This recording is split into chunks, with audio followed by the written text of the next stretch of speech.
क्या होती है सेंसरी डाइट और ये क्या इम्पोर्टेंट है? आइए जानते हैं इस वीडियो में। सेंसरी डाइट उन बच्चों को दी जाती है जिनको एक्चुअली सेंसरी इश्यूज होते हैं, मे बी हाइपर या हाइपो, या फिर उन बच्चों को दिया जाता है जिनका सेंसरी इम्बैलेंस होता है।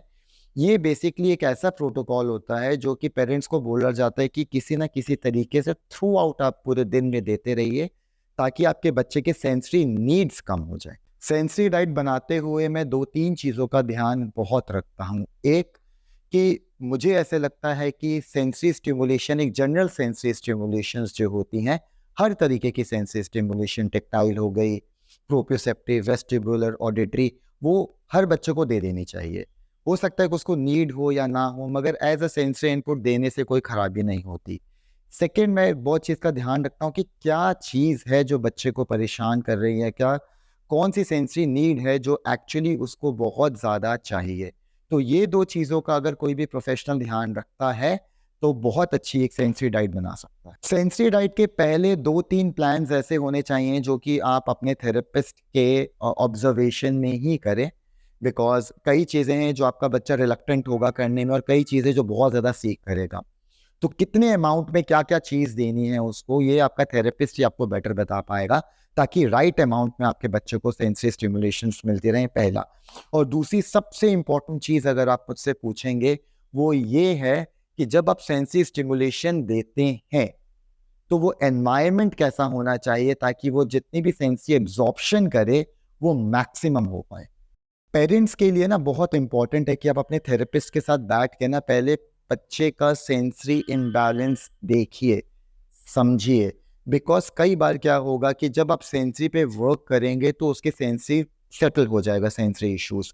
बट कई 2-4 महीने के बाद फिर वो पॉप अप हो सकता है। तो आप एज़ अ सेंसरी डिटेक्टिव की तरह काम करिए अपने बच्चे के। कहने का मतलब है कि अगर कोई issue pop up and down होता है, तो बार-बार आपको थेरेपिस्ट की तरफ भागने की ज़रूरत नहीं होनी चाहिए। आपको पता होना चाहिए कि ओके, मेरे बच्चे की माउथिंग इंक्रीज़ हो गई है, तो मैं ये चीज़ इंक्रीज़ कर देता हूँ उसकी सेंसरी डाइट में। मतलब कि ये चीज़ मैं 3-4 बार दिन में करा देता हूँ, शायद इससे कि उसकी माउथिंग डिक्रीज़ हो जाए। ऐसे कोई भी अगर सेंसरी सिस्टम ऐसा है जो कि दिक्कत कर रहा है, तो आप उस चीज़ को समझिए और उसकी इंटेंसिटीज़ अप एंड डाउन अपने आप कर सकते हैं। लेकिन अगेन, इसके लिए अपने थेरेपिस्ट से सेंसरी सिस्टम को अच्छे से समझ लीजिए। सेंसरी डाइट के पहले 2-3 प्लान्स ऐसे होने चाहिए जो कि आप अपने थेरेपिस्ट के ऑब्जर्वेशन में ही करें, बिकॉज़ कई चीज़ें हैं जो आपका बच्चा रिलक्टेंट होगा करने में और कई चीज़ें जो बहुत ज़्यादा सीख करेगा। तो कितने अमाउंट में क्या-क्या चीज़ देनी है उसको, ये आपका थेरेपिस्ट ही आपको बेटर बता पाएगा, ताकि राइट अमाउंट में आपके बच्चे को सेंसरी स्टिमुलेशंस मिलती रहें, पहला। और दूसरी सबसे इम्पोर्टेंट चीज़ अगर आप मुझसे पूछेंगे, वो ये है कि जब आप सेंसरी स्टिमुलेशन देते हैं, तो वो एनवायरनमेंट कैसा होना चाहिए ताकि वो जितनी भी सेंसरी एब्ज़ॉर्प्शन करे, वो मैक्सिमम हो पाए। सो पेरेंट्स, सेंसरी डाइट बहुत इंपॉर्टेंट है उन बच्चों के लिए जिनमें सेंसरी इश्यूज हैं।